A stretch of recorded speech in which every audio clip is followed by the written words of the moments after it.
तो उनके दो शादी हुआ है। अच्छा। एक गांव वाले से हुआ है और एक शहर वाले से हुआ है। जो एक राजकुमारी से शादी हुआ है और एक ग्वालिनी जो है।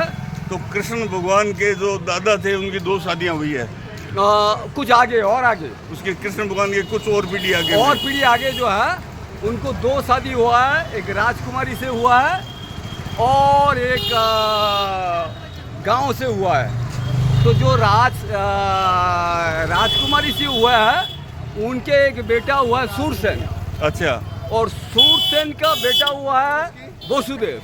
अच्छा, वसुदेव। जो तो वसुदेव जी के पिताजी या दादाजी की दो शादियां हुई थी, उनमें एक का लड़का वसुदेव जी नहीं एक से बिछड़ गया है। अच्छा।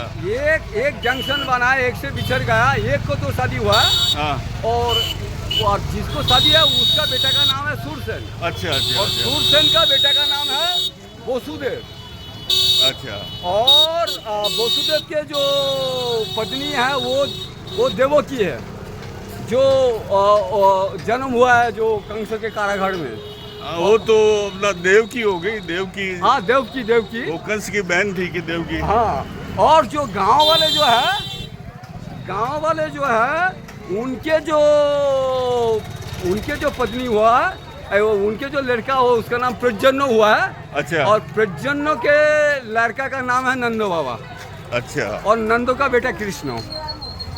तो ये ऐसा हुआ है, यहाँ से कनेक्शन ऐसा काटा, यहाँ से बिछड़ गया।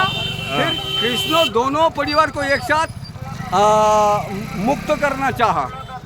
तो फिर कृष्ण दोनों परिवार के बीच में जन्म लिए। अच्छा, दोनों परिवार को जोड़ दिया कृष्ण भगवान ने। कृष्ण दोनों परिवार से उत्पन्न हुए। मतलब किसी एक परिवार का नहीं कह सकते कृष्ण भगवान को। एक ने पाला और एक ने उसको पाला पोसा नहीं, दोनों से ही जन्म हुआ है कृष्ण का। और इसका तात्पर्य है कि कृष्ण एक जो नंद बाबा रहा पंचायत पिता। नंद बाबा रहा पंचायत पिता और जो वसुदेव रहा वो पौड़ पिता रहा। अच्छा।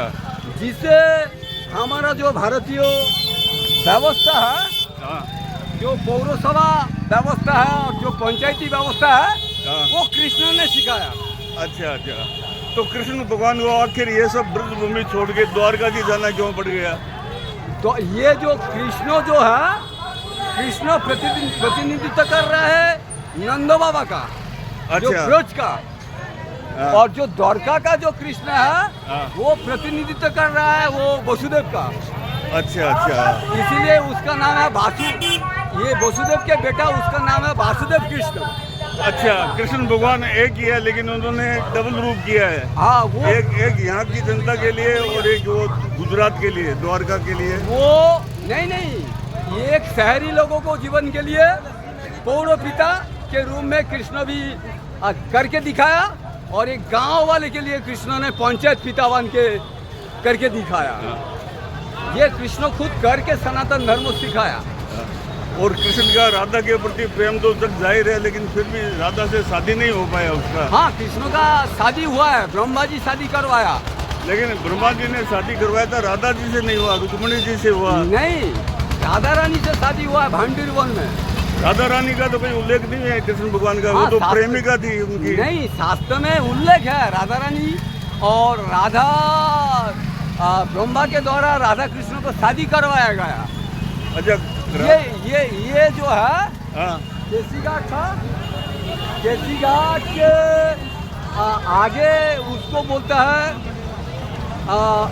आगे जमुना पल्ली पार, उसको बंसीवट बोलता है। हाँ, बंसीवट है। और बंसीवट और वहाँ जो जमुना के बीच में जो हवा चलते है उसको धीर समीर कहते हैं। अच्छा। और उससे आगे भांडीर वन है। अच्छा। जहाँ राधा कृष्ण का शादी ब्रह्मा जी ने करवाया। लेकिन हमने तो अभी तक यही सुना था कृष्ण भगवान का कभी राधा जी से शादी हुआ ही नहीं, वो खाली प्रेमिका बन के रहेगी। नहीं,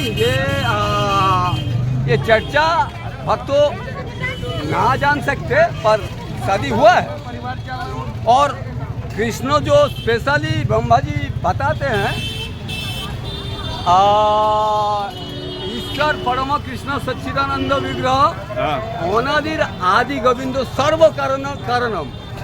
लेकिन हर मंदिर में जो मूर्तियां लगी होती है वो राधा कृष्ण की होती है, लेकिन कृष्ण रुक्मिणी जिसकी वो पत्नी थी उसकी मूर्ति बहुत कम है।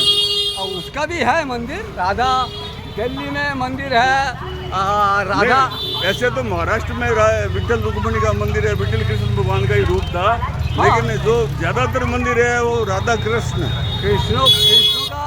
कृष्ण का असली जो फॉर्म है वो राधा कृष्ण वाला फॉर्म है।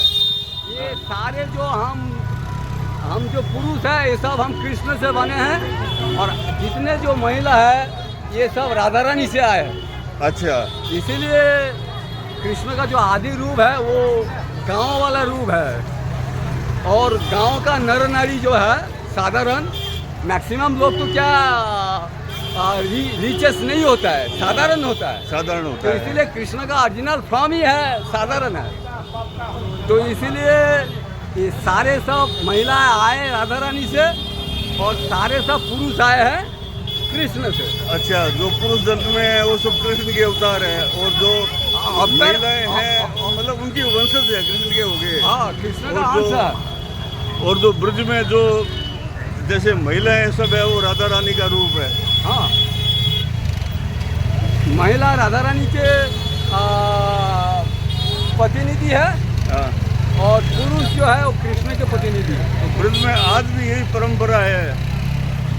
हाँ, राधे राधे बोलने का ये रिवाज यहीं पे इसी से शुरू हुआ है। क्योंकि ये जो कंफ्यूजन है सरकार माने राधा रानी है।